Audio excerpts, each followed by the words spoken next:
कई बार हम बहुत हाइपोथेटिकल, आज की डेट में रील देख के बहुत हाइपोथेटिकल हो जाते हैं। रील सबसे ज्यादा आपका कल्याण कर रहा है आज की डेट में, ये जो शॉर्ट्स और रील्स हैं, कि 1 साल में बाबू आईएएस बन के ये पहुंच जाओगे, लबास न देखता हूं ढेर सारी पोस्ट और चलती रहती है। बिल्कुल गलत तरीका है। जब भी हम कोई टाइम टेबल बनाए, प्रिपरेशन करें, सबसे पहले हम ये बात क्वेश्चन पूछे, where are we right now, हम इस समय कहां हैं। एग्जाम्पल लेता हूं, इसको बहुत ध्यान से और बहुत ही तरीके से समझो कि टाइम टेबल हमारा बेसिकली क्या है।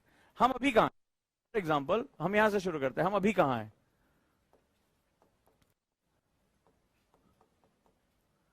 नहीं तो क्या होगा, आपने 2 साल का टाइम टेबल बनाया, फिर आपने कहा साहब वो 1 साल ही तैयारी करने का मौका मिल रहा है, ना आप उधर के रह गए ना आप इधर के रह गए। आपने 1 साल का टाइम टेबल बनाया, आपसे प्रेशर डील नहीं हो रहा, अब आप पता चला आपने सारे सब्जेक्ट छोड़ दिए, आप टाइम पास कर रहे हैं किसी तरह से, यहां से टाइम बीते और हम यहां से चले जाए। कई लोगों ने ये किया, आपसे टेस्ट के मार्क्स समझ नहीं रहे, आप 8-8 घंटा पढ़ाई नहीं कर पा रहे, आप गुरुकुल का शेड्यूल फॉलो नहीं कर पा रहे, तो फिर क्या होगा, आप ना उधर के रह जा रहे ना इधर के रह जा रहे। तो आपको सबसे पहले क्वेश्चन पूछना, अभी हम कहां हैं। फॉर एग्जाम्पल 2 तरह के स्टूडेंट हैं। एक स्टूडेंट ए है जिसके घर का माहौल अलग है, उसको एजुकेशन बहुत अच्छी मिली है, एनसीईआरटी अच्छे से पढ़ाई गई है, अच्छे टीचर हैं, अच्छा जो है एजुकेशनल बैकग्राउंड है, पेरेंट्स बड़े अवेयर हैं।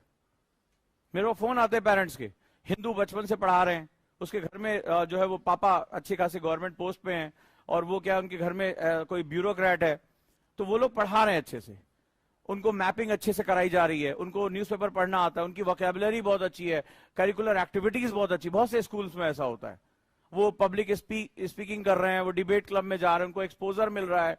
तो एक तो स्टूडेंट ए हो गया। दूसरा स्टूडेंट बी है। पहले यहां समझो, अब मैंने लास्ट क्लास में बताया था, एक थोड़ा सा फंडामेंटल दिया था, अब इसको समझो कि जब हम 12th तक थे, हमें सिविक्स नाम का एक सब्जेक्ट पढ़ना था, सोशल, सामाजिक विज्ञान, सोशल साइंस, यही पढ़ना था। मैंने आपसे एक ईमानदारी से कहा था कि आपने उसको किस तरह से पढ़ा था, आप मुझे लॉजिक बताइए। जब ये सब्जेक्ट आपका था तो क्या आपने बड़ा मन लगा के पढ़ा था उसको, एक छोटा सा आपको मैथमेटिक्स दिखाया था आपको, यही था ना, किसी तरह से पढ़ के निकल जाओ, फिर अच्छा पढ़ने वाला है मैथ्स ले लेना, साइंस ले लेना। हमारी फैमिली में उस सब्जेक्ट को लेकर किस तरह की अवधारणा थी, किस तरह का कॉन्सेप्ट था हमारे यहाँ, इट्स वेरी पुअर सब्जेक्ट, ये आर्ट्स का सब्जेक्ट है किसी तरह। जब हमने पढ़ा भी तो क्या पढ़ा, हमने खाली प्लासी का युद्ध कब हुआ, महात्मा गांधी यहां कब आए, बस हमने फैक्ट्स रटा। पढ़ाने वाला टीचर भी कहता था भाई इससे तुम्हारा भविष्य नहीं बनेगा, भविष्य बनेगा गणित लेने से, मैथ्स लेने से, विज्ञान लेने से, हाँ या ना, या कॉमर्स लेने से, जिससे नौकरी तुम्हें मिल जाए। बताओ किसने सिविक्स बड़े मन से पढ़ी है क्लास अपने स्कूल में, हमारे तो पता भी नहीं चला हमने क्या लिखा। बहुत अधिक होता था तो राइटिंग करनी पड़ती थी, सुंदर राइटिंग होनी चाहिए। मास्टर साहब एक गाइड बुक देके चले जाते थे, टीचर बोले इसको लिख डालो यहां से यहां तक, हम लिखते रहते थे, और कॉपी भी चेक होती थी। तो उसी बेसिस पे अगर आपने ये लिख दिया भाई प्लासी का युद्ध इतने समय में हुआ वॉर, तो आपने क्या हुआ वो टिक, हाँ बिल्कुल सन सही होने चाहिए, आर्टिकल सही होने चाहिए, बस वो बस टिक हो गया, वेरी गुड शाबाश, राइटिंग अच्छी है। और ये टीचर ये सिखाता था कि इसमें जो है राइटिंग अच्छी होनी चाहिए, यही था ना। और इसके बाद किसी तरह से आपने 8th के बाद वो पिंड छूट गया आपका, डन, ऐसे ही पढ़ा होगा, या किसी ने रात दिन उसमें एकदम झोंक दिया था खुद को, जैसे मैथ्स में झोंकते थे। मैथ्स की ट्यूशन, इसकी तो ट्यूशन भी लोग नहीं लगाते, मैथ्स की ट्यूशन लगती है, इंग्लिश की ट्यूशन लगती है, बायोलॉजी की ट्यूशन लगती थी ना। कभी तुमने लगाई सिविक्स की ट्यूशन, हाँ लगाई, अरे ये तो यार पास कर लेंगे, कुंजी से पढ़ के होता था कि नहीं होता, गाइड बुक से। और वही सब्जेक्ट आज तुम्हारे लाइफ को डिसाइड करने जा रहा है, बोलो हाँ या ना। आज यही हिस्ट्री, यही ज्योग्राफी, यही पॉलिटी, यही जो हमारा सारे सेगमेंट्स हैं, यही आज तुम्हारा जो है करियर बनाने जा रहे हैं। इसमें भी तुम्हें देश के सबसे टॉप ब्रेन से लड़ाई लड़नी है। अब बताओ, सो आपको सबसे पहले कुछ टाइम लगता है, इसके ब्रेन जो आपका माइंड सेट है, ये माइंड सेट बहुत बड़ा विज्ञान है, इसको तोड़ने में लगता है, क्योंकि आपको सालों तक ट्रेनिंग करके भेजा गया है कि this is not relevant subject. जब तुम्हारा इसका बेस बनाने का टाइम था तब तुम्हें बताया गया था इसको किसी तरीके से पास करना है। पापा मम्मी भी कहते थे यार इसमें इतना टाइम क्यों लगा रहे हो, टाइम लगाओ जिससे तुम्हारी कल आईआईटी में पहुंच जाओ, कल नीट में पहुंच जाओ, हाँ या ना। ट्यूशन के लिए पैसे भी उसी सब्जेक्ट के लिए मिलते थे जिसका मार्केट वैल्यू है। और उसके बाद जब आप 12th भी कर ले गए तो समाज ने आपको 3-4 कैटेगरी में बांट दिया। ये साइंस वाला है, अच्छे मार्क्स वाला साइंस लेता है, मैथ्स या बायोलॉजी। मीडियम वाला कॉमर्स लेता है, जो सबसे नीचे रह गया उसके घर वाले शादी ब्याह में बताते भी नहीं कि इसने क्या पढ़ाई की है, बीए कर रहा है, आर्ट्स वाला है। ऐसा नहीं कि सब कोई खराब है, लेकिन ये हमारे समाज की हायरार्की है। अब यहां पर क्या है, हमारे माइंडसेट पे बहुत कुछ डिपेंड करता है कि जो सब्जेक्ट लीस्ट इंपॉर्टेंट था आज मोस्ट इंपॉर्टेंट हो गया। सो आप क्या होता है, इसको कॉप अप नहीं कर पाते हो। ये रियलिटी हमें कोई बताता नहीं है कि जिस चीज को सालों तक सिखाया गया था कि ये तुम्हारे काम का सब्जेक्ट नहीं है, पास हो जाना है, किसी तरीके से इसको याद कर लेना है, इससे तुम्हारा करियर नहीं बनेगा।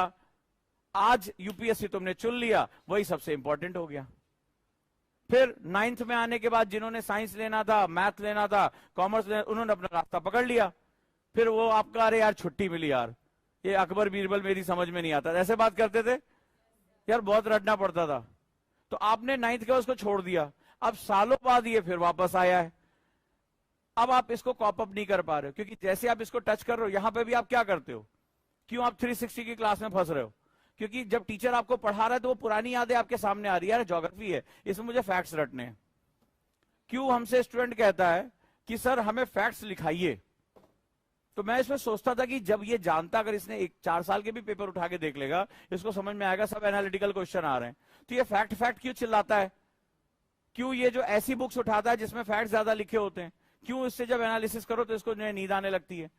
तो मैंने बड़ा जब इस पर बहुत विचार किया, बहुत शोध किया, तब समझ में आया कि ये रूट जो है वो बचपन से ऐसे खराब। मैंने खुद अपना जो एनालाइज किया, तो मुझे यही बहुत देर तक याद नहीं आ रहा था कि सोशल साइंस मैंने किस क्लास में पढ़ी थी।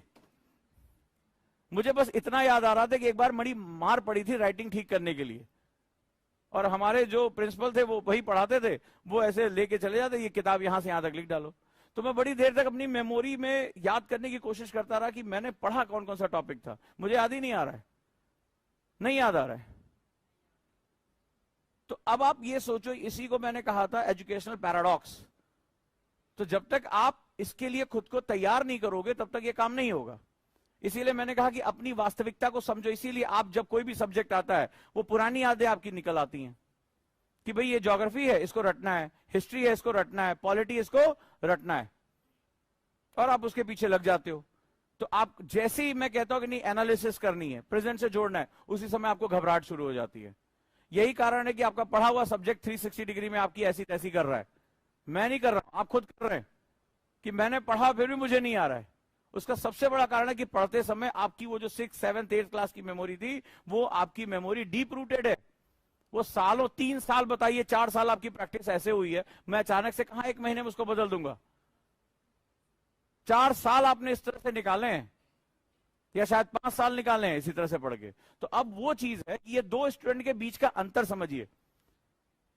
अब ये वेल एजुकेटेड है, ठीक है, इसको अवेयरनेस है। आजकल पेरेंट्स तो इतना अवेयर हैं कि 12th के बाद ही कहां मेरा बच्चा जाएगा पहले से डिसाइड हो जाता है। 11th 12th, आप कभी मेरे YouTube के कमेंट देखा करो, सर मैं 11th क्लास में आईएएस की तैयारी करना चाहता हूं, सर मैं 12th क्लास में आईएएस की तैयारी करना चाहता हूं। अभी से ही आप तो बहुत लेट हो गए हैं। तो अब उस कंडीशन में क्या होगा, जो सबसे इंपॉर्टेंट फंडामेंटल है, उस फंडामेंटल को समझने के लिए हमें यह समझना पड़ेगा कि एक्चुअली हम कहां हैं। प्लानिंग कहां से होती है? प्लानिंग होती है आपकी अपनी पावर से, ठीक है। तो पावर मेरी क्या है, यह समझना बड़ा जरूरी है। अब इन दोनों में कोई बराबरी है? इन दोनों में कोई बराबरी है? आप यहां आने के बाद पहली बार मैप उठाते हैं, और मैप में भी जहां दिमाग लगता है आप उसको बंद कर देते हैं। मैंने कितनी बार कहा कि मैपिंग जरूर करिए, कि आप न्यूज़पेपर खोलिए तो उसके साथ मैप जरूर खोल लीजिए। आप नहीं करते हैं, नहीं करते ना, बहुत कम लोग। इसीलिए ये नहीं पता चल रहा था दार्जिलिंग है कहां बेसिकली, इसीलिए नहीं पता चल रहा था मैंग्रोव कहां है, इसीलिए नहीं पता चला था पश्चिम एशिया कहां है, नहीं पता चलता आपको। आप ऊपर की तरफ देखते हैं, कहां है प्रभु, ठीक है, इस तरह से आप देखते हैं। रीजन क्या है? क्योंकि आपको पता है कि ये मेरी सिविक्स की किताब है, उठाना और पढ़ के खत्म कर देना है। तो अब इन दोनों में डिफरेंस क्या हो रहा है? अब दोनों एक ही एग्जाम के लिए आए, और देखो इस एग्जाम का नेचर बहुत सच्चाई बता दूं, कभी मिले हो किसी आईएएस के ग्रुप से, अंदर कहीं गए हो, पार्टी वार्टी में कभी गए हो, कभी जाने का मौका मिला? ये सेवा अंग्रेजों ने शुरू की थी। आईसीएस स्टार्टेड बाय ब्रिटिशर्स, और जो आईसीएस के अधिकारी हुआ करते थे इंडियन सिविल सर्विसेज के, दे वर नोन एज एलीट। अब तुम्हें वो सच्चाई बताने जा रहा हूं जो तुम्हें समझना पड़ेगा। They are elite. Raja Babu, भले चाहे हम कितना कहें लोक सेवक ये वो दुनिया भर का जो कर रहे हैं वो कर रहे हैं, भारतीय संविधान के अंतर्गत करना पड़ेगा, बट इस सेवा की पावर और इसको मिलने वाली जो सुरक्षा है ना, आज भी वो एलीट ही है। तो कभी आप ग्रुप में जाके बैठिए, देखिए, बात करिए, आपको एलीटनेस का अंदाजा हो जाएगा। What do you mean elite? इतनी सुविधाएं मिलती हैं, 5 स्टार 7 स्टार की सुविधा इनके आसपास। जिस दिन लवासना गए उसी दिन से 5 स्टार 7 स्टार इनको मिलना शुरू हो जाता है। ये थोड़ा ना लॉज ढूंढते घूमेंगे, यहां गए हैं, इनके लिए सारी सुविधाएं वीआईपी होती हैं, सारी। तो ये वीआईपी का जो कल्चर इनके अंदर आ गया है। अब तो कौन नीली बत्ती लाल बत्ती उतर गई इनकी, नहीं तो ये नीली बत्ती किसी ट्रैफिक वैफिक रूल को कुछ नहीं समझते, टोए टोए टोए टोए करते हुए निकल जाते थे। कई बार वो भी नहीं होते, उनके रिश्तेदार होते थे तो भी टोए टोए करते निकल जाते थे। तो ये जो है ये एक वीआईपी कल्चर रहा है, ये एलीटनेस है। सो वो जो चाह रहे हैं वो एलीटनेस ही है। तो एलीट क्लास जो है वो इसके साथ जाता है, मतलब उस तरह से भाव भंगिमा, उस तरह से बात करने का तरीका, सोफिस्टिकेटेड वर्ड में बहुत अच्छे तरीके से बात कर रहे हैं। अब इन दोनों को एक पर्टिकुलर यूपीएससी का एग्जाम देना है। एलीट की लैंग्वेज इंग्लिश है ना आज की डेट में। हिंदी के वर्ड देखे तुमने? हिंदी के वर्ड देखे क्वेश्चन के, जो मैंने भी पॉलिटी के क्वेश्चन कराए थे? तुम हिंदी मीडियम पढ़े हो, तो उस क्वेश्चन को पढ़ के बताओ कौन सा है। ये ऑस्टिन की बुक हिंदी में पढ़ रहे हो, कि पता तो चल ही रहा होगा, 2-4 पेज तो पढ़े होंगे ऑस्टिन के। कुछ इधर उधर भाग रहा है तो ना तुम इंग्लिश के रह गए ना तुम हिंदी के रह गए। तुम्हारी हिंदी वालों की, अब वो भी बेचारे सोशल मीडिया पे चैट तो करते हैं, तो वो रह गए इंग्लिश के। हिंदी आ रही इतनी कठिन, तो ना वो इंग्लिश के रह गए ना वो हिंदी के रह गए। सो आपको क्या करना होगा सबसे पहले कि हम अभी कहां, इसका तुम्हें अंदाजा लगाना पड़ेगा। फॉर एग्जाम्पल, जैसे इसने एनसीईआरटीज अच्छे से पढ़ रखी हैं, केंद्रीय विद्यालय से पढ़ा हुआ। केंद्रीय विद्यालय में जानते हैं कि एनसीईआरटी आपको बहुत अच्छे से पढ़ाई जाती है, राइट और रॉन्ग? इसके बाद बहुत सी चीजें यहां होती हैं, एनसीईआरटीज हो रही हैं, तमाम तरह की चीजें यहां हो रही हैं, मैपिंग हो रही है, एक्टिविटी हो रही है। ये लोग जाते हैं इधर उधर जाके जो है वो लेक्चर्स देना, डिबेट क्लब में ज्वाइन करना। यहां तुमने कभी जीवन में,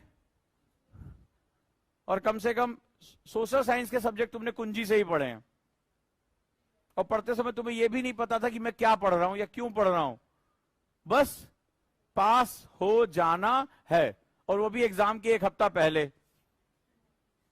ऐसे अब तुम लोग हंस रहे, इसका मतलब तुम सच्चाई जानते हो। एग्जाम से 1 हफ्ता पहले वो भी किताब फटती थी। क्यों 2 किताबें खरीदना, किसका भविष्य में कोई लेना देना नहीं है, आधा तू रख आधा हम रखते हैं कुंजी में, ऐसे ही था ना। अब यहां पर आप एग्जाम देने आ गए हो, यहां रीडिंग, राइटिंग, वोकैबुलरी, न्यूज़पेपर पढ़ने की आदत, मैपिंग, ये हमें जरूरत पड़ती है। अब जब ये जरूरत पड़ी तो ये दोनों क्या बराबर हैं स्केल पे? बराबर हैं स्केल पे? मुझे बताओ। अब मैं बहुत बड़ी बात नहीं कर रहा हूं। स्टूडेंट आया मेरे सामने, बोला आईएएस बनना है, प्रथम प्रयास में आईएएस बनना है, ठीक है। मैंने कहा आईएएस को क्या बोलते हैं? बोले भारतीय प्रशासनिक सेवा में जाना है। मैंने कहा लिखो। उसने प्रशासन गलत लिखा, उसको ये नहीं पता चला था बड़ा सा लिखना है छोटा सा लिखना है। अरे मजाक की बात नहीं है। तुम जिस एग्जाम के लिए आए हो, तुम्हारी इतनी बुरी स्थिति है कि छोटा ही लगना है, बड़ा ही लगना है, प्रशासन में सा बड़ा होगा छोटा होगा। कई लोग सोच भी रहे होंगे कहीं हमसे ना लिखवा ले। तो ये क्या होता है, ये चीज बताती है कि आपकी प्रिपेयर्डनेस जिसे हम लोग कहते हैं वो इक्वल नहीं है। तो फिर जब कंपटीशन जब सेम आएगा तो अपॉर्चुनिटी किसके लिए ज्यादा होगी? ए के लिए या बी के लिए? अब तुम्हारे पास खुद जवाब है। तो दूसरा तरीका ये है कि ठीक है, मेरे पास्ट में मेरे साथ जो चीज हो चुकी है उसको अब मुझे नहीं दोहराना है, और मुझे खुद को इस एग्जाम के लिए प्रिपेयर करना है। तो चेतन भगत भी, अभी उनकी नई किताब भी आई है। चेतन भगत क्या लिखते हैं? चेतन भगत ये लिखते हैं, if you want to achieve anything in your life, मैं बार बार इसको बोलता भी रहता हूं कि आपको जीवन में कुछ भी पाना है, lock yourself in a room and throw the keys for 2 years। अगर आपको जीवन में कुछ भी पाना है तो अपने आप को कमरे में बंद करो। कमरे में बंद करने का मतलब एक सिस्टम के अंदर डालो और 2 साल के लिए चाबी उठाकर फेंक दो। कि बाहरी दुनिया से तुम्हारा कोई मतलब नहीं है, तो जहां पहुंचना चाहोगे पहुंच जाओगे। जो आज का इंडियन कॉम्पिटेटिव सिस्टम है उसके हिसाब से 2 साल अपने आप को कट ऑफ करो, रात दिन, सुबह का सूरज, रात का सूरज, तुम्हें कुछ पता नहीं है। अपने आप को एक सिस्टम में डालो। चाबी फेंक देने का मतलब है नो ऑप्शन, चाबी फेंक देना। थ्रो द कीज मतलब क्या होता है कि मन कर रहा है यार आज वीडियो गेम खेलने, मन कर रहा है आज ये घूमने चले जाए, शादी में चले जाए। थ्रो द कीज मतलब जैसे जेल में बंद हो गए तो अब कोई ऑप्शन नहीं है ना, कि निकल ही नहीं सकते, यानी विकल्पहीन हो जाना, इसका मतलब होता है ऑप्शन लेस हो जाना। तो जो स्टूडेंट तैयारी कर रहे हैं वो सोच समझ कर तैयारी करें। I am A, I am B. अब आप रील देख के चले आए कि वो गाड़ी आ रही है, उतर रहे हैं, पावर वाला, ये आजकल म्यूजिक व्यूजिक भी बड़ा दमदार होता है, अंदर से उबाल मार देता है। मैं नहीं कह रहा हूं, कल मेंटरशिप की एक बच्ची ने मुझे मैसेज किया कि सर रील देख के लगा था कि यूपीएससी बहुत आसान है, लेकिन अब जब एक दिन का होमवर्क नहीं पता चल हो रहा है तब पता चल रहा है कि कितनी मेहनत करनी पड़ रही है। लंबा चौड़ा मैसेज आया। तो आज एक दिन, एक शेड्यूल एक दिन का मैनेज नहीं हो पा रहा मेरे से। तो लोगों को लगता है कि हम आउटपुट देखेंगे, हम सोचेंगे, मन में जोश ले आएंगे, यूपीएससी हमारा हो जाएगा। लॉ ऑफ अट्रैक्शन इसे नहीं कहते हैं। ठीक है, आपको यह समझना पड़ेगा मुझे इसके लिए कितना समय देना है। और मैंने पहले भी कहा था, जब आप किसी चीज को प्लान करो, सर मैं आईएएस करना चाहता हूं, 2 वर्ष देना चाहता हूं, तो आपको सिर्फ ये नहीं प्लान करना मुझे क्या पढ़ना है, आपको ये प्लान करना 2 वर्ष तक मेरा खर्चा कौन उठाएगा, फाइनेंसेस क्या है, मुझे कितना समय देना पड़ेगा, मेरी हेल्थ की अभी क्या स्थिति है, मुझे किस किस स्टेज में सुधार करना पड़ेगा। इसी को बोलते हैं प्लानिंग। टाइम मैनेजमेंट और कुछ नहीं, प्लानिंग है। तो जिसकी प्लानिंग जितनी एक्यूरेट होगी, कुछ भी हो जाए मुझे हटना नहीं, एक बार मैं उतर गए मैदान में हटना नहीं है, वो स्टूडेंट का सिलेक्शन बहुत आसान हो जाता है। यूपीएससी में कंपटीशन ही नहीं है, 1-2 फेज है, उसके 1-2 फेज के बाद कंपटीशन ही नहीं है। इसी क्लास में देखो, गुरुकुल में हर बच्चे ने कसम खाई थी, मैंने पूछा था रेगुलर क्लास में आओगे, हां सर आएंगे, रोज क्लास करोगे, हां सर करेंगे, लाइब्रेरी में बैठोगे, हां सर बैठेंगे। पीछे देखो कहां गई वो सीटें, खाली क्यों है, क्या हुआ, बाहर तबीयत खराब है, पेट में दर्द है, घर वालों ने बुला लिया, ठीक है, पापा कह रहे थे अभी समस्या है, हो रहा है ना, हो रहा है ना। आप खुद ही अपने साथियों को देखो, कितने लोग रेगुलर क्लास में बैठे, हर तीसरे चौथे दिन उनको ब्रह्मा की तरफ से कोई ना कोई चिट्ठी आ रही है कि भैया तुम्हारी मुसीबत लिख रहे हैं तुम्हारे जीवन में। जो घर जा रहा है वो जल्दी आ नहीं रहा है, और आपको बनना आईएएस। तो ये जो थ्योरेटिकल और प्रैक्टिकल के बीच का जो डिफरेंस है ना, उसको आप केवल अपनी स्किल से भर सकते हो और कुछ नहीं। थ्योरी में तो आप बचपन से ही आईएएस बनने के लिए पैदा ही हुए थे, कुंडली में लिखा हुआ आपके पंडित जी ने जब आपकी कुंडली बनाई थी तो आईएएस ही लिखा था उसमें, उन्हीं के भरोसे आप चले आए यहां पे। बट उसको आपको कर्म के आधार पर लाना पड़ेगा। अब क्या करना है, आप जो भी हैं उसके हिसाब से टाइम दीजिए। अब जैसे कई बच्चों ने मुझसे कहा, इसलिए बात करना है कि सर 2 साल का कोर्स हम 1 साल में पूरा नहीं कर सकते। क्यों नहीं कर सकते, तुम तो पेन ड्राइव हो, यूपीएससी पेन ड्राइव हो और आप भी पेन ड्राइव हो, आप जो एक डिवाइस हो, कितना भी माल लोड कर दिया जाए आपका दिमाग उसको एक्सेप्ट कर लेगा। 8 से 8.5 घंटे पढ़ने के लिए मैं बोल दूं तो हाथ पैर कांपते हैं, और आप 2 साल 3 साल का कोर्स एक साथ पूरा करना सकते हैं। एक साथ आप ऑप्शनल, कल किसी ने मुझे मैसेज किया 4 सब्जेक्ट जीएस के एक साथ कर रहे हैं वो, भगवान जाने वो कर क्या रहे होंगे। तो वो मुझे फिर समझ में आया कि ये वही पढ़ रहे हैं जो उन्होंने सोशल साइंस में 6ठी-7वीं क्लास में पढ़ा था। 1 हफ्ते में पूरे साल भर का कोर्स खत्म, है ना। इसी तरह से आप आईएएस कर रहे हो, इससे क्या होगा, आपको भी लॉस होगा और हम आपके लिए बहुत मेहनत करते हैं, हमें भी लॉस हो जाएगा। तो हमें दोनों को लॉस ना हो, क्योंकि हमें भी बड़ा नुकसान होता है जब हमें बहुत दुख होता है कि ये स्टूडेंट कर सकता था, टिक जाता। यूपीएससी में कंपटीशन ही नहीं है। यूपीएससी में जो कंपटीशन है वो केवल पेशेंस का कंपटीशन है। यूपीएससी में 13 लाख लड़के फ्री दे रहे हैं, 13 लाख बच्चे फॉर्म भरते हैं, पहला पेशेंस उनका 2 महीने के अंदर चुक जाता है। आप इसी बार के आंकड़े उठा के देखो, 50% बच्चे फॉर्म भरने के बाद एग्जामिनेशन सेंटर 16 जून को नहीं जाएंगे, 50% बच्चे नहीं जाएंगे, यानी 30 लाख में से, क्योंकि ये लंबी दूरी का है। तो क्या होता है, लंबी दूरी जब आप तय करते हैं तो आपके अंदर बहुत से अकलाहट आती है कि छोड़ो, जाने दो, गिव अप कर दो। सो जो गिव अप टेंडेंसी हमारे अंदर है बचपन से ही, गिव अप। अभी आपको एग्जांपल के साथ बताऊंगा और ईमानदारी से बताना किसके किसके साथ ऐसा हुआ है। याद है जब आपको यही किताबें पढ़ने का वक्त आया था जब आप बोर्ड का एग्जाम था या 9th का पेपर था, क्योंकि उसको सबकी मेमोरी काम कर रही है ना। तो मेरे एक सवाल का छोटा सा जवाब दो। तो जैसे ही पेपर आने वाला था और आपको लगा था आप लटक जाएंगे, तो आपके मन में बड़ा रोना सा आता होगा, इस बार अगली बार मैं पक्का ये सब्जेक्ट जो है अच्छे से करूंगा या करूंगी, पक्का कसम खाती हूँ कि इस बार इस सब्जेक्ट का, इस बार भगवान की तरफ पास करा दो, ऊपर वाले किसी तरह पास करा दो, अगली बार हम बहुत अच्छे से पढ़ेंगे। किसके किसके साथ ऐसा हुआ है? किसी ना किसी सब्जेक्ट में कसम खाई होगी, मन में बहुत रिग्रेट हुआ होगा, काश हमने 15-20 दिन पहले अच्छे से पढ़ लिया होता, 15 दिन मिल जाता ना, ये कर देते वो कर देते, इतना परसेंट हो जाता। इस बार तो प्रभु बस पास करा दो, मम्मी बहुत चप्पल चप्पल धोएंगी। ठीक, आपने कसम भी खाई होगी, वादा भी किया होगा, रोए भी होंगे, डायरी में भी लिखा होगा, जो जैसी आदत है। लेकिन जिस दिन तुम एग्जाम देकर आए कि हो गया और पेपर में लग रहा है पास हो जाओगे, कहां गया तुम्हारी कसमें, तुम्हारे वादे? ओ किताब इधर, बैग इधर, हो गया बोर्ड खत्म।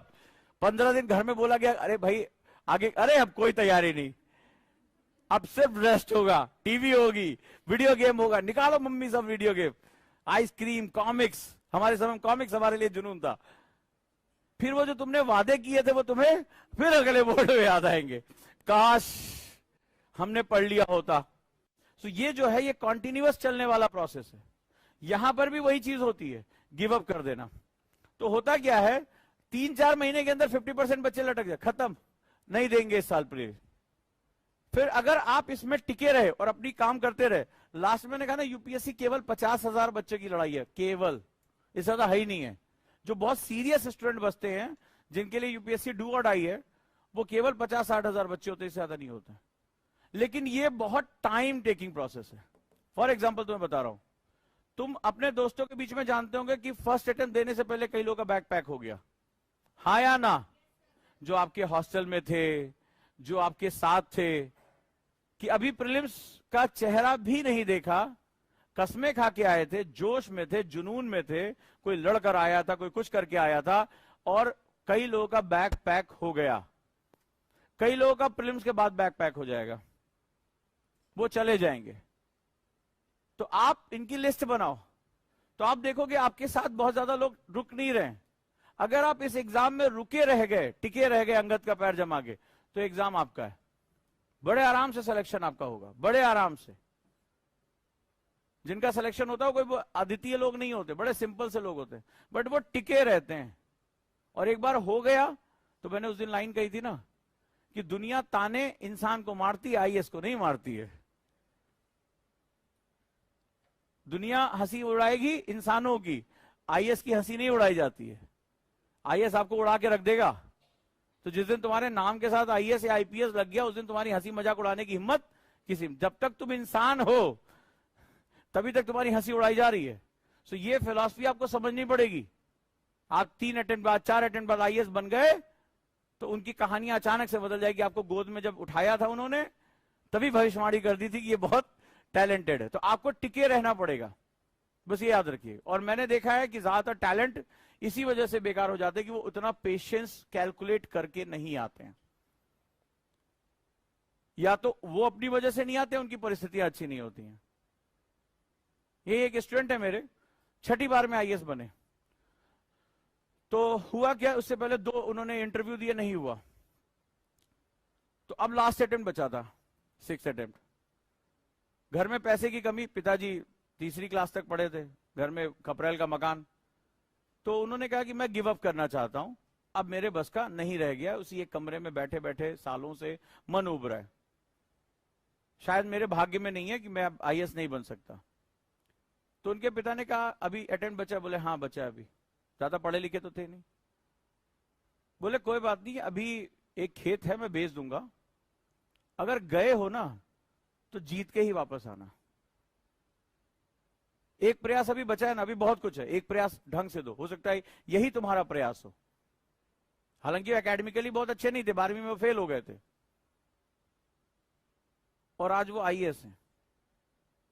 आज वो आईएएस है, वर्किंग है।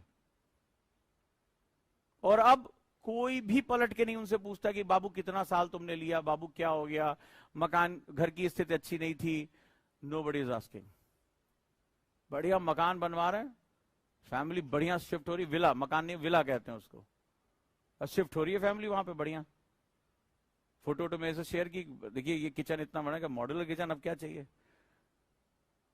वो और परेशानी के, माता जी बचपन से वही अपना चूल्हा चौका पे काम किया था, अब मॉड्यूलर किचन में थोड़ा उनको हो रही है दिक्कत, ऑटोमेटिक खुल रहा है, ऑटोमेटिक बंद हो रहा है। तो ये पूरा परिवार उन्होंने इकट्ठा करके एक जगह कर दिया। तो सिर्फ एक बार एक प्रयास होता है, आपको ये समझना पड़ेगा। तो मैं बार बार ये नोटिस करता हूं कि लोग गिव अप बड़ी जल्दी कर देते हैं, गिव अप कर दे रहे हैं। आपको गिव अप नहीं करना है, टिके रहिए, कंपटीशन ही नहीं है इसमें। बेकार की बातें, कितने लोग एग्जाम दे रहे हैं, इतने लोग एग्जाम दे रहे हैं, वो देने जैसा दिखाई पड़ रहे हैं। अभी आप 16 जून को मेरी बात चेक कर लेना, पेपर है ना 16 को। इस साल जितने लोगों ने फॉर्म भरा 50% लोग नहीं पहुंचेंगे, 40% तो डन है अभी से ही। कई लोगों ने मूड बना लिया होगा कि 24 नहीं देना है, हर जगह हो रहा है ये। तो आपको ध्यान से अपना टाइम टेबल मैनेज करना है। अब आप 1 ईयर या 2 ईयर दोनों जो है वो अपना टाइम टेबल फिक्स कर सकते हैं, जैसा भी हो, जितना भी आपके पास टाइम हो, आप इसके हिसाब से सेटअप करें। अब ये हमने देखा कि हमारी प्लानिंग है, अब आपको अपना बॉडी और माइंड देखना है कि आपको एक्चुअली पढ़ने क्या। जैसे बहुत से मेरे पास बहुत से फॉल्स स्टूडेंट, सर 1 साल में आईएएस बन जाएंगे। वही मैंने कहा था, मैगी बना रहे हो, पास्ता बना रहे हो, बना क्या रहे हो, 1 साल में आईएएस बन जाएंगे, ठीक है चलो बन जाओ। सवाल यह है कि आपकी बॉडी और माइंड का सिचुएशन क्या है। ये मैं कहता हूं कि आप 2-4 दिन क्लास से शुरू करने से पहले ये जरूर लिखो। गुरुकुल का एनवायरमेंट आपके लिए बहुत काम का है, गुरुकुल का जो 4x4 कॉन्सेप्ट आपके बहुत काम का है। अब सवाल है, जैसे मैंने उस दिन एक आपको चैलेंज दिया था, आप सुबह आओ, इसी कुर्सी पर बैठ जाओ और 12 घंटे का एक चैलेंज उठा लो, एक 12 घंटे। हाय, क्या आप भी आईएएस की तैयारी करना चाहते हैं? क्या आप पीसीएस की तैयारी करना चाहते हैं? बहुत दिनों से आप स्ट्रगल कर रहे हैं, लेकिन इसके बावजूद भी आपको सफलता नहीं मिली। भागदौड़ करने के बावजूद भी आपको कोई सॉल्यूशन नहीं मिल रहा। सिर्फ आपका टेंशन बढ़ रहा है, आपका पेशेंस जवाब दे रहा है। इसी टेंशन को दूर करने और आपकी हर एक समस्या का समाधान लेकर आए हम, यानी ओजांग गुरुकुल कैंपस। यहां हम आपको सिखाएंगे आईएएस और पीसीएस जैसे एग्जाम की तैयारी कैसे आसान तरीके से की जाती है, कैसे डिसिप्लिन फॉलो किया जाता है, कैसे अनुशासन रखा जाता है। अगर आप भी चाहते हैं हम आईएएस और पीसीएस बने और अपनी जिंदगी के सारे सपने पूरे करें, तो अभी ज्वाइन करें Ojang Gurukul campus. Because when we support the word selfless, the whole universe will support you endlessly.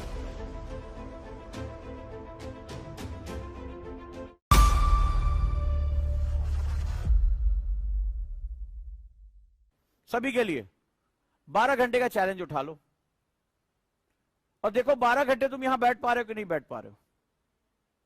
12 घंटे घड़ी देख के चैलेंज कर लो, हम कैमरा लगा देते हैं, आप में से 8-10 लोग जो भी हैं सेलेक्ट कर लें कि 12 घंटा बैठेंगे, सुबह 8 से रात 8, और चैलेंज करके देख लो क्या दिक्कत है। भाई टीना डाबी को 11th क्लास है 5 साल लगे, टीना डाबी रेगुलर 8 घंटे पढ़ती थी, सीरियस प्रिपरेशन उनकी 3 साल की थी। आप तो 1 साल में बनना चाह रहे हो तो 12 घंटे तो पढ़ोगे, आप 3 दिन 12 घंटे सुबह 8 से रात 8 बजे आप यहां बैठ जाओ, कौन मना कर रहा है। और जो कुछ भी हो रहा डायरी में लिख दो, तीसरे दिन डायरी में लिखने भर का तुम्हारे पास जान नहीं बचेगी। तो सवाल यह है, where is your body and where is your mind. अब 12 घंटे मान लो किसी तरह मेरे डर से बैठ भी गए थोड़ी देर, अब पता चला गाल पे हाथ रखे हो, घर से नहीं आ रहे हैं, थोड़ी देर टहलाएं क्या, एक खाना बन गया, लेट तो नहीं हो जाएगा, क्या बना है खाने में, अब आप उससे दुनिया भर की जानकारी ले रहे हो। चले थोड़ी देर कोल्ड ड्रिंक पिए, नीचे दुकान खुली है क्या, होता है ना आपके साथ, होता है कि नहीं होता है। फिर आपका मन, आपका शरीर बेचारा किसी तरफ बंधा हुआ है, मन आपका यहां नहीं है। तो जब तक आपकी बॉडी और आपका माइंड दोनों एक जगह नहीं होगा, बॉडी प्लस माइंड, तब तक वो आपके 8-9 घंटे 10 घंटे बैठने का कोई मतलब नहीं। टाइम टेबल हम बनाते हैं, ऐसा लगता है दूसरे को दिखाना है कि कौन कितना क्रूरतम टाइम टेबल मुझे दिखाएगा, मैं उसको अवार्ड दूंगा कि आपने तो सर सांस भी लेना बंद कर दिया 24 घंटे, very good, keep it up, आगे बढ़िए। लोग ऐसा टाइम टेबल बनाते हैं। तो आपको अपने हिसाब से, अपने लिए बना रहे हो ना, वेयर यू आर। अब सपोज दैट मैं आपको एक मैथमेटिक्स देख रहा हूं, अगर आप 6 बॉडी एंड माइंड दोनों के साथ आप एक एवरेज निकालो, जो मैंने आज डायरी मेथड सुबह बताया बस वही कर लो, तो उसमें मैंने आपको प्रोडक्टिविटी बताया कि 1 घंटा बैठे हो तो that is not calculated as a 1 hour, it is calculated as जितने मिनट आपने पढ़ा।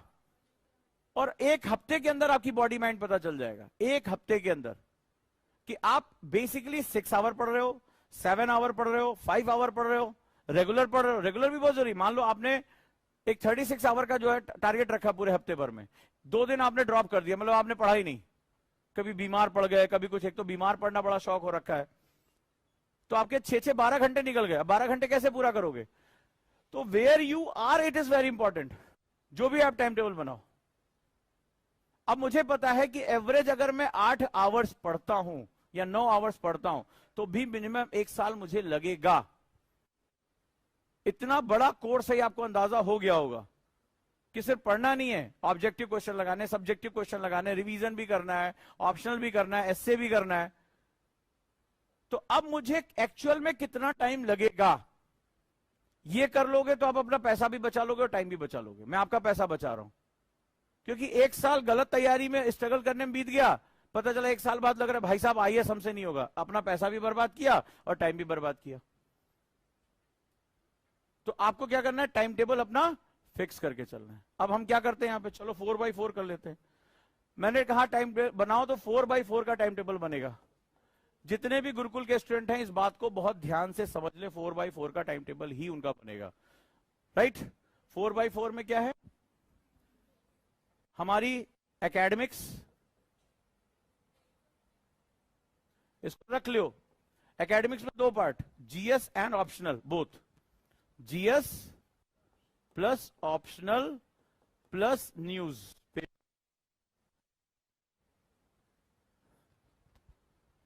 डन? दूसरा फिजिकल हेल्थ। किसको किसको अब अंदाजा हो गया होगा कि फिजिकल हेल्थ उनकी सबसे बड़ी समस्या है। हर दूसरे तीसरे दिन शरीर साथ छोड़ दे रहा है, हो रहा है ना?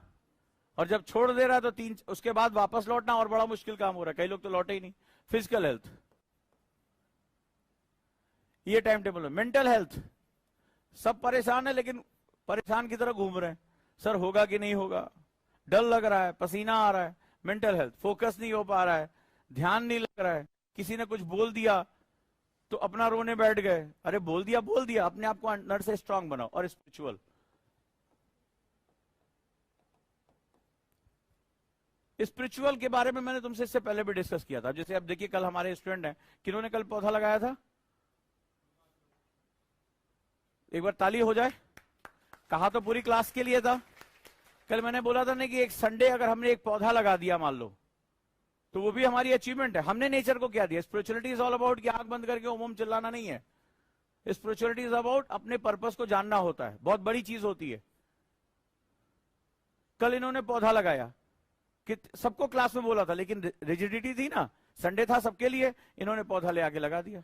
हमारे बॉयज हॉस्टल के बच्चों ने पौधा लगाया। तो आपने नेचर को दिया कुछ।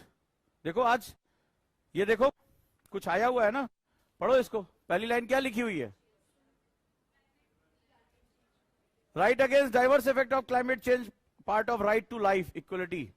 सुप्रीम कोर्ट के चीफ जस्टिस ऑफ इंडिया कह रहे भाई साहब, क्लाइमेटिक चेंज आने वाले समय में कितना नुकसान पहुंचाने जा रहा है, ये लोगों से उनके सब कुछ छीन लेगा। और अगर हम छोटे छोटे प्रयास करें, हमारे गुरुकुल के बच्चे अगर हम ये पौधे लगाते हैं, पेड़ लगाते हैं, तो हमारा आने वाले टाइम हम क्या कंट्रीब्यूशन कर रहे हैं? This is known as spirituality. हम लोगों की क्या हेल्प कर रहे हैं? नीचे ओजांग किड्स है, छोटे छोटे बच्चों को कभी पढ़ा के देखो, तुम्हारी ऐसी तैसी कर देंगे वो। कभी बात बताना कि हम तुम्हें कुछ पढ़ाना चाहते हैं, उनको सिखा के देखो। तो दीज आर द स्पिरिचुअलिटी की जो तुमने नॉलेज कमाया है वो दे किसको रहे हो? तो ये स्पिरिचुअल, ये 4 पार्ट हो गए। इसमें भी हमारे 4 गोल्स। लॉन्ग टर्म, जिसके तुम मास्टर हो, लॉन्ग टर्म 1 साल का 2 साल का जो गोल। अब कैसे बनना है लॉन्ग टर्म, ये तुम देखो कि वाकई में मुझे 1 साल में करना है या 2 साल में करना है। आप चाहते तो आपका बस चले तो अगले महीने आप आईएएस बन के निकल जाओ, ठीक है? प्यार से अपनी मेंटल और अपनी फिजिकल हेल्थ के हिसाब से इसको मैनेज करो। दूसरा, मिड टर्म गोल, क्या क्या मैं कर लूंगा, अपने स्किल सेट बनाओ कि 6 महीने बाद या 12 महीने बाद मेरे क्या क्या चीजें पूरी हो जाएंगी, मुझे कौन कौन से स्किल सेट्स आने चाहिए, ठीक है? इसके बाद शॉर्ट टर्म गोल, इस वीक का मेरा गोल क्या होना चाहिए, और इसके बाद इमीडिएट गोल, आज का मेरा क्या गोल होना चाहिए। अब इसमें भी बड़ा पैराडॉक्स है। जैसे हमारे एक बच्ची आई, बोले सेल्फ स्टडी का टाइम नहीं मिल पा रहा। मैंने कहा ये होता क्या है? बोले अलग से पढ़ने के लिए समय चाहिए। क्यों? तो फिर कोचिंग क्यों ज्वाइन की तुमने, क्लास क्यों ज्वाइन किया? तो बोले आज सुबह जैसे मैं टाइम टेबल बता, बोले मैं क्लास जाता हूं। किसी ने क्वेश्चन पूछा था ना, तो क्लास का टाइम आपकी पढ़ाई का टाइम नहीं है क्या? हम क्लास में तुमसे लूडो खिलवाते हो, रमी सर्किल बनवाते हो, तुमसे करवाते क्या हम लोग? सो क्लास का टाइम तो सबसे इंपॉर्टेंट टाइम है भाई। जो तुम 10 किताबें पढ़ के सीखोगे वो हम तुम्हें शॉर्ट टाइम में बताते हैं, तो वो तो सबसे ज्यादा हम तुम्हारा कॉन्सेप्ट क्लियर कर रहे हैं। तो इस क्लास को इतना, क्योंकि स्कूल से तुम यही करके आए हो, अब वो तुम यहां करने लगे हो। तो जो सेल्फ स्टडी होती है, अगर तुमने कोई क्लास ज्वाइन कर लिया है, तो सेल्फ स्टडी का मतलब होता है सिंपल सा कि मेरे टीचर ने मुझे जो पढ़ाया है मुझे उस पर रिफाइन करना है, क्वेश्चंस लगाने हैं प्री और मेंस के, खत्म, रिवीजन करना है। इससे ज्यादा सेल्फ स्टडी मतलब और कुछ नहीं होता है। क्लास के साथ मुझे चलना है। ऐसा ना हो कि ज्योग्राफी खत्म हो जाए और हमारा जो बिस्मिल्लाह भी नहीं हो रहा है, तो दिक्कत हो जाएगी वहां पे। ठीक है, तुम्हारी अभी हवा चलनी भी शुरू नहीं हुई, उधर जो है पता चला भारत का भूगोल समाप्ति की तरफ चला गया, तो वो नहीं होना चाहिए। आपकी जिम्मेदारी सेल्फ स्टडी का मतलब ही है रिफाइन करना।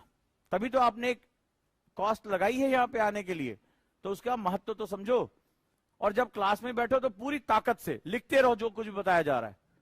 तो ये 4x4 का सेटअप आपको तैयार करना है अपने हिसाब से, कि हमें इस तरह से अपना टाइम मैनेज करना। और जो कुछ भी है, एक बहुत बड़ा नियम याद रख लो, टाइम ही तुम्हारा मित्र है और टाइम ही तुम्हारा शत्रु है।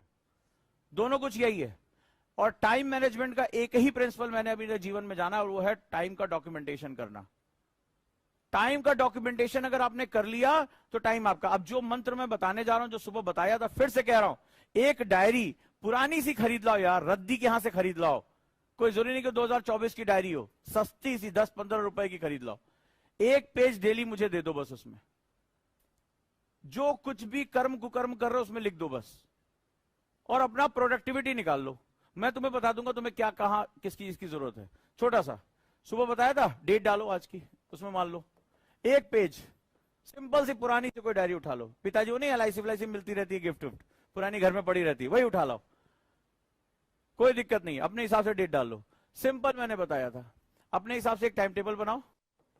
और गुरुकुल के बच्चे गुरुकुल के हिसाब से बनाएंगे, अपने हिसाब से बनाना ही नहीं है। और जितना कह रहा हूं बस उतना कर दो। क्योंकि आज मैंने 360 में, कल किस्मत से क्या हुआ कि मेरा तबियत रात में खराब हो गई, गुरुकुल के बच्चों से भी मेरी बात हुई, और इस समय भी बहुत ज्यादा खराब है। तो बस मैंने अभी 2 ग्लास ग्लूकोज पिया और खुद से बस 5 मिनट बोला कि कोई दर्द नहीं हो रहा है, तुम्हें क्लास पढ़ानी और अच्छे से पढ़ाना है। और कल जब बैठा तो न्यूज़पेपर में 360 मेरे दिमाग में आ गया। आज मैं तुम्हें न्यूज़पेपर 360 पढ़ाना सिखाऊंगा। और ये न्यूज़पेपर सबने पढ़ा ना, आज का नहीं पढ़ा तो 10-15 मिनट पढ़ लेना। आज तुम्हें इसको बताऊंगा कि ये तुम्हारा आंसर राइटिंग या तुम्हारा मेंस का पेपर या प्री का पेपर कैसे बनता है। एक बार देख लेना, 10 मिनट का ब्रेक दूंगा, एक बार देख लेना इसको। 360 कैसे पढ़ते हैं तुम्हें बताऊंगा। और लास्ट डिबेट से इसमें कितने क्वेश्चन आज के न्यूज़पेपर में ये भी बताऊंगा। तो 360 हम करंट अफेयर्स में यूज कर सकते हैं। आप देखना, अगर अच्छा लगे तो मुझे बताना। तो टाइम टेबल आपने लिखा, टाइम टेबल है, ठीक है, 8, 9, 11 से 12 जो भी आपका टाइम टेबल है लिखो। इसके अगेंस्ट जो मुझे क्या चाहिए, प्रोक्रेस्टिनेशन तुम्हारा चाहिए। ठीक है, कि भाई 8 बजे तुम एग्जैक्टली बैठ गए कि नहीं बैठे, या थोड़ा सा टाल मटोल करके 8-10 पे बैठे। तो यहां पर मैंने क्या बताया था सुबह, कि आप इसमें एक्चुअल टाइम और लॉस दोनों लिखोगे। एक्चुअल टाइम तुम्हारा क्या है, मान लो तुमने कहा 20 मिनट मैंने पढ़ाई की या 40 मिनट पढ़ा, अपने आप से झूठ नहीं बोलना।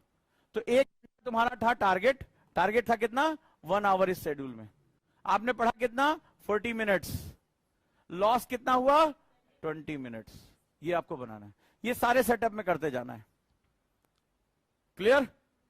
फिर इसके साथ मैंने आपको बताया था टास्क या टारगेट जो भी है, हमेशा डायरी में पहले से लिख के रखो। ये मेरा टाइम ज्योग्राफी के लिए, मेरा टाइम रिवीजन के लिए। क्योंकि अगर आपने ये नहीं किया ना, तो आप पढ़ने बैठोगे लेकिन दिमाग कहेगा हिस्ट्री पहले करें, मूड नहीं कर रहा है, नाउ न्यूज़पेपर पढ़ लें। कितने लोगों के साथ ऐसा होता है कि अगर वो डिफाइन ना करे मेरा ये टाइम किसके लिए है, तो वो फिर कुछ भी कर रहे होते हैं। ईमानदारी से बताओ, 1, 2, 3, 4, 10, 15 ईमानदार वाले, ईमानदारी से कि वो पढ़ने बैठ रहे हैं, हो कुछ और रहा है। क्लियर? तो टास्क डिफाइन कर लो, और ये काम एक रात पहले कर लो। फिर सोने से पहले, तुम्हारी नींद उड़ाता हूं मैं, सोने से पहले एक बॉक्स मुझे बना के दे दो, और ये मैं देखूंगा। क्योंकि पिछले बार जो सैटरडे को मैंने मेंटरशिप लिया तो बड़े पापी थे, उन्होंने अपना कैमरा ऑन नहीं किया, और मैंने वो फोटो खींच के रख ली है। स्क्रीन की फोटो मैंने खींच के, मैं तुम्हारा गुरु हूं, और गुरु तुम्हारा जो है, मैंने पहले भी कहा था, हम मास्टर थोड़ा जटिल किस्म के हैं, मन पढ़ते हैं तुम्हारा। तो इस बार मुझे सबकी डायरी चाहिए। इसमें दो चीज, पहली बात, वीक का टारगेट रखोगे, हर वीक का टारगेट लेके चलो। हम दो चीजों पे फोकस कर रहे हैं, एक इमीडिएट गोल और एक शॉर्ट टर्म गोल। ठीक है, हम दो चीजों पे फोकस कर रहे हैं। इस वीक का टारगेट लो। आज मंडे है, तुम्हारा इस वीक का टारगेट होना चाहिए। मैं तुम्हारा समय निकलवाऊंगा, देखो कैसे निकलेगा। ये जो भी लोग रोना रोते हैं कि साहब टाइम नहीं है, बहुत बिजी है, मैं टाइम निकलवा रहा हूं, बस मेरा मेथड फॉलो कर लो। ठीक, आप वीक का टारगेट बनाओ, 6 घंटे, 8 घंटे, 10 घंटे, या जो गुरुकुल में हम दे रहे हैं उतना मिनिमम, प्लस 2 आवर्स। गुरुकुल का टारगेट प्लस 2 आवर्स, ये आपका काम है। तो आप अपना टारगेट लेके चलिए। तो मैं अभी आपको टारगेट लिख के दे रहा हूं, वीक का टारगेट इंटू 6, मतलब 8 घंटे का टारगेट है तो 48 आवर्स हुआ। आपको 48 आवर्स सिटिंग कंप्लीट करनी है। 48 आवर्स हो गया, ये जो सारे बच्चे करते हैं। 48 पे मुझे ये क्या चाहिए, प्रोडक्टिविटी चाहिए, कि एक्चुअली में कितना तुमने पढ़ा। अगर 40 मिनट पढ़ा तो 40 मिनट लिखो। इससे क्या होगा, तुम्हें एक बहुत बड़ा फायदा होगा। मुझे टाइम निकालना कहां से, मुझे सोना कैसे कम करना है, मुझे कहां जो है अपना टाइम बचाना है, ब्रेक्स कैसे शॉर्ट करने हैं, वो हम देखेंगे। इतना आपको मिनिमम मेंटेन करके चलना है, मुझे ये चाहिए। और जितना भी आपका लॉस हुआ है, इसको रेड कलर के पेन से रख लेना। यानी एक दिन में आप कितना टाइम लॉस करते हो, मन भटकता है, फोन आता है, हम किसी से बातचीत करने लगते हैं, तो ये क्या हो गया, ये सारा का सारा लॉस यहां पे कवर करना है। तो ये दो चीज मुझे डेली चाहिए। एक पेज आप करके देखो, जिन स्टूडेंट ने रेगुलर मेरे कहने पे किया है उनका एक फीडबैक बड़ा अजीब आया है। बोला सर हम इसकी तरफ देख रहे, क्योंकि मैं इसको प्लॉट कराऊंगा अभी। बोले सर डर के मारे उधर देखने की नींद आनी बंद हो गई कि हमारा कितना आउटकम कितना खराब आ रहा है। हम सोच रहे थे हम पढ़ाई कर रहे हैं और हमारा जो है वो चीजें खराब चल रही हैं। लेकिन आप कब तक भागोगे, आपको अपना टाइम मैनेज करना है। अब जरा देख लेते हैं, अब हमारे गुरुकुल 1 ईयर के जो बच्चे हैं उनका टाइम 5+3 या 4+4 है, याद रखिएगा। चलिए, तो सुबह 10 बजे से उनकी क्लास है, 10 to 12 उनकी पॉलिटी है। ठीक है, अभी जो वीक डेज के हम बात कर रहे हैं, वीकेंड्स के बारे में बाद में बात करेंगे। इसके बाद 12:15 मेरी क्लास है, इसमें एक क्लास और ऐड ऑन हो जाएगी, या तो पॉलिटी एक्सटेंड हो जाएगी। ठीक है, 1:30 मेरी क्लास है 360 की, ये क्लास है, इसमें पूरा आउटकम तुम्हारा आना चाहिए। इट मे बी कि हम इसको एक्सटेंड कर दें। ठीक, ये इसके बाद आप लंच के लिए चले जाएंगे और 1 घंटे अपना रेस्ट किया, जो भी करना है। इसके बाद आप लाइब्रेरी के लिए बैठ जाएंगे। मैं देख रहा हूं कई लोग भाग जा रहे हैं, सिटिंग देनी है आपको, बैठो यार, यहां पे घूमते फिरते हम अपना आ जाएंगे, कोई दिक्कत नहीं है। आप लाइब्रेरी के लिए एक साथ ऐसे बैठे हो, बैठे रहो, नीचे जाके फर्स्ट फ्लोर वाले में सेगमेंट में बैठ जाओ। ठीक है, चाहे वो न्यूज़पेपर पढ़ना हो, रिवीजन करना, इसमें रिवीजन का टाइम आपका जरूर होना चाहिए। जो कुछ भी पढ़ रहे हो रिवीजन। अब जिनको शॉर्टर टाइम में देना, उनका रिवीजन थोड़ा सा अलग तरीके से होगा। उनका रिवीजन होगा RFR पे। रिवीजन के भी कई मेथड होते हैं, रिवीजन इनका चलेगा RFR पे। मतलब जो कुछ भी पढ़ रहे हो, सिंपल एक क्वेश्चन की डायरी बना लो, क्वेश्चन की कॉपी बना लो, क्वेश्चंस करने, रिकॉर्ड रखो कि प्रीलिम्स के क्वेश्चन और मेंस के क्वेश्चन, जिनको इमीडिएट एग्जाम देना है, बस और कोई तरीका नहीं है। रिवीजन, इनका रिवीजन का टाइम ज्यादा होना चाहिए, इनका रिवीजन का टाइम ज्यादा होना चाहिए। 1 आवर करंट डॉक्यूमेंट्स पे आपको देने, करंट योजना, कुरुक्षेत्र। अब देखिए कल दीपशी ने जो शेयर किया कुरुक्षेत्र, आप लोगों ने देखा कि नहीं देखा? ठीक है, पंचायती राज, इस बार जो कुरुक्षेत्र आई है पंचायती राज से, भाई साहब उसके आर्टिकल क्वेश्चंस हैं। पंचायती राज सीधे आपका GS पेपर 2 का पार्ट है, डायरेक्ट क्वेश्चन आएगा। उसमें एक आर्टिकल दिया हुआ था कि कैसे ग्रामीण जो पंचायतें हैं, ग्राम सभा महिलाओं के जो है सशक्तिकरण में योगदान देती हैं। तो ये सारे टॉपिक हैं यूपीएससी के। आपको आप इन डॉक्यूमेंट्स के लिए टाइम दें। तो आपको क्या करना है, इसके बाद आपको सिंपली 7 बजे तक यहां रहना है। कई लोग भाग जा रहे हैं बिस्तर की ओर में, ठीक है चलो भाई भागते हैं। 7 बजे तक आपको यहां पे रखना है। 10 से 7 कितने घंटे हो गए? 10 से 7 कितने घंटे हो गए? लो 9 घंटे। ये 9 घंटे आप गुरुकुल में रहेंगे, प्लस 2 आवर्स आप देंगे ऑप्शनल के लिए। अगर अभी आप कर रहे हैं तो, और नहीं कर रहे हैं तो सिर्फ जिनको 24 देना है वो सिर्फ एक काम, आज मैंने सुबह टारगेट दिया था 150-200 क्वेश्चन लगा डालो। क्वेश्चन लगा डालो, पूरे हफ्ते भर हम उसी क्वेश्चन को खाएंगे। क्वेश्चन अटेम्प्ट कर डालो, जितने ऑब्जेक्टिव क्वेश्चन हो सके अटेम्प्ट कर डालो, जितने ज्यादा पॉसिबल हो सके। और खाना खाने के बाद उन्हें किसी से बात नहीं करनी है। जिनका भी प्रीलिम्स है क्या करेंगे, वो फ्लैश कार्ड किसके किसके पास है, मोबाइल में किसके किसके पास है फ्लैश कार्ड्स? हाँ, जो मैंने बताए थे पुराने पापियों। अभी भी जैसे छोटे छोटे कार्ड, अभी भी आपको खाना खाने के बाद वॉक करना है 15 से 20 मिनट। और वॉक करते समय जितने कॉन्सेप्ट्स हैं फ्लैश कार्ड पे उसको ऊपर ऊपर लिख लो, उसके बारे में हेडिंग्स। जैसे मान लो फंडामेंटल राइट या कोई भी चीज पढ़ रहे हो, प्रियम्बल, आप लिख के उसको बस रिवाइज करते रहो, बोल बोल के टहलते रहो। कहीं अंदर ही गार्डन है हमारा, कहीं पर भी जाओ या वाटिका में चले जाओ और वहां पर आराम से बस टहलते रहो, उसको रिवाइज करते रहो। यारी दोस्ती, सोशल मीडिया, इसको थोड़ी देर के लिए बाहर कर दो। जो पढ़ा है आप टहलते गए, भोजन भी आपका पचेगा, ठीक है। डीप ब्रीदिंग करेंगे, मन को शांत करेंगे और 20 मिनट आप बोल बोल के रिवाइज करेंगे। बोल बोल के अकेले अकेले निकल जाए, अकेले घूमिए। गुरुकुल में बहुत जगह घूमने के लिए, ठीक है, हो जाएगा। ये सिंपल सा फंड है 2 ईयर वालों के लिए।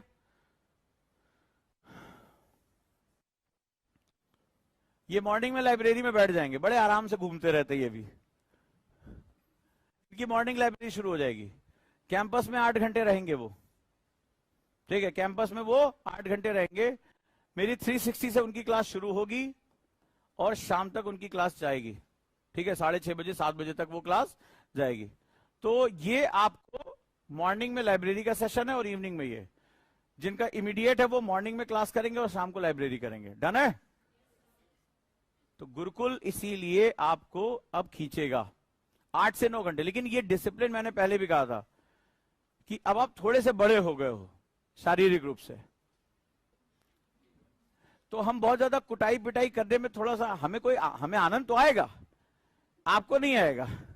आप इसको दिल पे ले सकते हो, हर्ट हो सकते हो, क्योंकि पिछले कई सालों से आपकी कायदे से कुटाई पिटाई हुई नहीं है।